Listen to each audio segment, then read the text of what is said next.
Kita langsung masuk ke sesi tanya jawab. Sudah ada cukup banyak yang raise hand. Saya langsung saja persilahkan. Ada Bapak Ibu yang angkat tangan dan juga buka kamera. Dan saya persilahkan hanya yang angkat tangan dan open kamera. Saya persilahkan pertama Ibu Aisyah dari Gresik. Silakan Ibu dibuka. Assalamualaikum warahmatullahi wabarakatuh, Ustaz. Waalaikumsalam warahmatullahi wabarakatuh. Terima kasih atas kesempatannya. Ini saya mau tanya mengenai warisan. Yang pertama, bolehkah sawah warisan itu dijual dan hasil penjualannya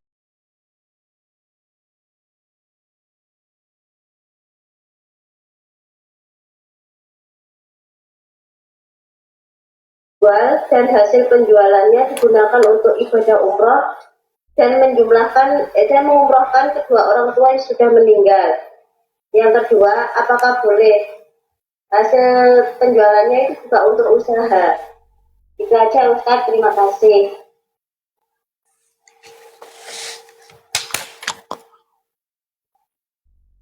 Harta berpindah dari satu tangan ke tangan orang lain dalam Islam itu mesti dengan cara yang benar.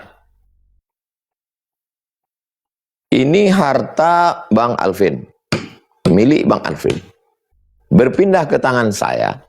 Kenapa bisa berpindah? Pertama, karena saya beli. Saya beli ini Bang Alvin dengan harga 10.000 tunai, berarti sekarang milik saya. Yang kedua, saya pinjam. Saya pinjam ini Bang Alvin, nanti saya pulangkan. Pinjam. Yang ketiga, boleh jadi dia jadi bahan gadai. Bang Alvin pinjam duit saya, tapi sebagai barang jaminannya, barang ini. Berarti dia sekarang di tangan saya gadai.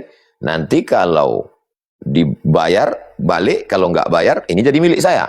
Lihat tanggalnya kapan. Lalu kemudian, salah satu harta bisa berpindah itu adalah lewat warisan. Dibenarkan menurut agama Islam. Salah satu harta bisa berpindah itu adalah lewat warisan. Ketika harta berpindah lewat warisan, ayah saya meninggal, ibu saya meninggal, lalu kemudian saya sebagai anak laki-laki, menurut hukum faraid waris memang milik saya. Sekarang harta ini ya punya saya. Tidak lagi dilihat masa lalunya apakah dia warisan. Pokoknya sekarang nama saya. Segera saya robah ke BPN Badan Pertanahan Nasional kalau dia tanah, bahwa namanya nama saya. Udah punya saya. Setelah dia menjadi milik saya, lalu kemudian saya jual. Tanah tadi saya jual, laku 100 juta. Saya pergi umroh 30 juta, masih ada 70. Saya buka usaha. Saya beli sepeda motor. Ya saya tidak melanggar apapun. Lalu kenapa ada di tengah masyarakat kita harta warisan jangan dijual, pantang? Itu sebetulnya mengajarkan anak-anak kita supaya jangan mudah menjual harta yang tidak keluar dengan keringat. Jadi mesti kita jelaskan ini antara hukum fikih ya. Kalau hukum fikih, iya tanah-tanah saya dapat dari bapak saya. Mau saya jual, mau saya pakai umroh, itu terserah saya. Secara fikih. Tapi dibalik tradisi omongan di tengah masyarakat kita atau orang tua kita. Jangan jual warisan, pantang, nanti begitu, begini, nanti. Itu sebenarnya mengajarkan. Bahkan di beberapa suku, seorang ayah mengatakan, kamu sudah kusekolahkan, aku nggak ada meninggalkan warisan. Supaya anak ini berkeringat. Supaya jangan sampai bapaknya tuan tanah, anaknya tukang jual tanah. Itu sebetulnya pesan. Saya pun tidak setuju kalau anak-anak saya setelah saya mati malah taunya cuma jual. Nah, jadi kalau bisa, apa yang kami lakukan sebetulnya beberapa hari yang lalu meresmikan rumah Quran Ustadz Tatang Yudiansah beserta keluarga mewakafkan tanah hasil warisan dari ayah ibu mereka menjadi rumah Quran. Itu sebetulnya action nyata supaya jangan jual warisan. Itu maksudnya. Kalau bisa, ya buatkan rumah Quran. Tapi setelah dibagi dulu, lalu kemudian tahu pembagiannya berapa, ya udah kita sepakat aja ini kita wakafkan. Kalau ada yang nggak setuju, ya bagi uang dia. Kan itu hak milik dia, wakaf nggak bisa kita paksakan. Tapi kalau memang hartanya banyak, dan dia untuk apa banyak-banyak, saya mau jual. Kesimpulannya Ibu, kesimpulannya jual belinya sah.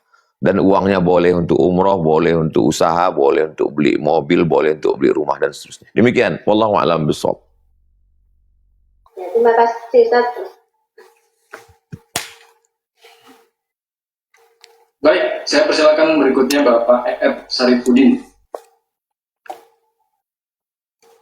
Assalamualaikum warahmatullahi wabarakatuh. Waalaikumsalam warahmatullahi. Semoga Ustaz dan keluarga Bang Alfi serta semua tim senantiasa dalam keadaan sehat walafiat. Amin ya rabbal alamin. Subhanahu wa ta'ala.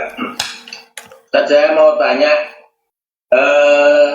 di dalam sujud terakhir ketika kita qiyamul lail, sholat tahajud, saya itu waktu kecil diajarkan doa, salah satunya itu saya sampai sekarang itu belum menemukan hadisnya, tapi ketika sekolah di madrasah waktu kecil itu diajarkan dengan doa, salah satunya Allahumma gfir li ummati Muhammadin warhamhum rahmatan amatan robbighfirli wa liwalidayya warhamhuma kama rabbayani shaghira.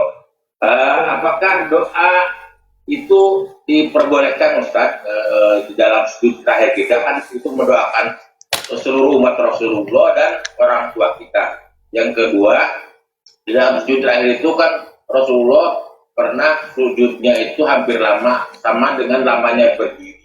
Berarti kalau misalnya kita memperbanyak doa dalam bahasa Arab seperti Rabbana ighfir lana wa li ikhwanina alladziina sabaquna bil iman, termasuk Rabbana la taj'alid dunya fi qulubina, dan berbagai macam doa yang dalam bahasa Arab yang istilahnya ada dalam hadis-hadis Rasulullah, itu diperbolehkan ketika kita sujud terakhir dalam sholat tahajud kita. Demikian. Assalamualaikum warahmatullahi wabarakatuh. Waalaikumsalam warahmatullahi wabarakatuh. Yang pertama, aqrabu ma yakunul 'abdu min rabbih fa huwa sajid. Seorang hamba paling dekat dengan Allah ketika dia bersujud. Fa aksiru fihi du'a, maka perbanyaklah doa. Seorang hamba paling dekat dengan Allah ketika dia sedang bersujud, maka perbanyaklah doa. Itulah dalil memperpanjang doa dalam sujud terakhir. Hadis ini hadis sahih, ada dalam Sahih Muslim. Yang kedua, apa doa yang dibaca? Apakah boleh membaca doa yang tidak ada dalam Quran, yang tidak ada dalam hadis? Seorang sahabat Nabi bangun dari ruku waktu i'tidal membaca Sami Allahu liman hamidah, alhamdulillahi hamdan tayyiban katsiran mubarakan fih. Doa ini tidak pernah diajarkan Nabi. Nabi hanya mengajarkan Rabbana lakal hamdu mil'us samawati wa mil'ul ardi wa mil'u ma syi'ta min syai'in ba'd. Dia baca doa yang lain. Selesai sholat Nabi tanya, apa yang kau baca? Kata Nabi. Siapa yang membaca doa itu tadi? Saya ya Rasulullah. Manil qail? Siapa yang baca? Kata dia, ana, saya. Kata Nabi, futihat abwabus sama, pintu langit terbuka. Ya batadirun, malaikat berlomba-lomba ingin mencatat doa yang kau baca tadi. Hadis ini ada dalam Sahih Al-Bukhari. Lalu dijelaskan oleh Imam Al-Hafiz Ibnu Hajar Al-Asqalani, Fathul Bari, Syarah Sahih Al-Bukhari. Kalau kita baca Sahih Bukhari, jangan baca Sahihnya saja, baca syarahnya. Ini namanya Fathul Bari, Syarah Sahih Bukhari. Kata Al-Hafiz Ibnu Hajar Al-Asqalani dalam Fathul Bari, jawazu ihdasi zikri ghairil ma'sur fi shalah ma lam yukhalif bil ma'sur. Berdasarkan hadis ini, boleh membuat doa, boleh membaca doa yang tidak ada dalam Al-Quran, tidak ada dalam hadis, selama doa itu tidak bertentangan dengan Al-Quran dan hadis Nabi. Jadi kalau bapak mengatakan, Rabbil firli wali akhi, wali zaujati, wali ibni, ya Allah ampunkan aku, ampunkan saudaraku, ampunkan kakakku, ampunkan istriku, ampunkan anakku, ampunkan kawanku. Enggak ada doa itu dalam Quran. Seperti teks yang bapak sebut. Boleh hukumnya. Kenapa? Karena doa itu tidak bertentangan dengan Al-Quran dan hadis. Maka doa yang bapak sebut tadi, Allahumma ghafirli ummati Muhammad. Ya Allah ampunkanlah umat Nabi Muhammad SAW. Waghfirli wali walidayya warhamhuma. Ampunkan ibuku, ampunkan ayahku, kasihi mereka berdua. Susunan redaksi seperti ini tidak ada dalam hadis Nabi. Disusun sendiri, hukumnya boleh selama dia pakai bahasa Arab. Karena sholat di luar bahasa Arab, kalau dilafazkan di mulut, batal sholat. Sepakat semua ulama, tidak ada ikhtilaf. Kalau mau doa tapi tidak bahasa Arab, enggak bisa ngomong Arab, doanya dalam hati saja. Jangan dilafazkan di mulut. Supaya sholat itu tidak bercampur dengan macam-macam. 3. Apakah pernah dipraktekkan oleh ulama tentang membaca doa yang tidak ada dalam Quran dan tidak ada dalam hadis? Pernah nggak mereka praktekkan? Ada dalam biografi Imam Syafi'i. Imam Ahmad bin Hanbal mengaku, Da'autu lisyafi'i fi salati. Saya mendoakan Imam Syafi'i dalam salat saya. Bukan di luar salat, bukan setelah salat, dalam salat saya. Da'autu lisyafi'i fi salati. Saya mendoakan Imam Syafi'i dalam salat saya. Arba'ina sanah, 40 tahun. Bunyi doanya, Rabbighfirli, ampunkan aku. Wali walidayya, kedua orang tuaku. Wali Muhammad bin Idris Asy-Syafi'i, dan ampunkan guruku Muhammad bin Idris Asy-Syafi'i. Ampunkan Imam Syafi'i. 4. Apakah di zaman sekarang ada orang membaca doa yang tidak ada dalam Quran, dalam hadis? Ada. Doa kunut nazilah. Doa khatam Quran tarawih di Masjidil Haram. Allahumma ansur ikhwanana al-mujahidina fi Falastin. Allahumma alaika bil Amerika wa man walahu. Ya Allah, aku serahkan pada engkau Amerika. Allahumma ansur Gaza. Kenapa boleh diucapkan itu dalam salat? Karena tidak bertentangan dengan Al-Quran dan Sunnah. Jadi silakan doa sepanjang-panjangnya. Baik di dalam sujud maupun setelah tasyahud akhir, karena itu salah satu waktu-waktu mustajab berdoa. Demikian Pak Aib Sarifuddin. Wallahu a'lam bishawab. Wa iyyakum fikum barakah. Terima kasih Bapak Aib atas pertanyaannya. Kami lanjutkan sesi tanya jawab ini Bapak Ibu. Tapi sebelum saya lanjutkan Bapak Ibu, seperti biasa, saya mengajak Bapak Ibu untuk terlibat dalam amal soleh yang sedang hari ini kita lakukan bersama, yaitu pembangunan pondok pesantren Az-Zahra. Bapak Ibu bisa ikut kontribusi berdonasi mulai dari Rp10.000 dengan cara Bapak Ibu klik link sidak.id/UAS sidak.id/UAS. Alhamdulillah sudah di tahap ini Bapak Ibu, saya izin untuk mengungkapkan video terakhir perkembangan pembangunan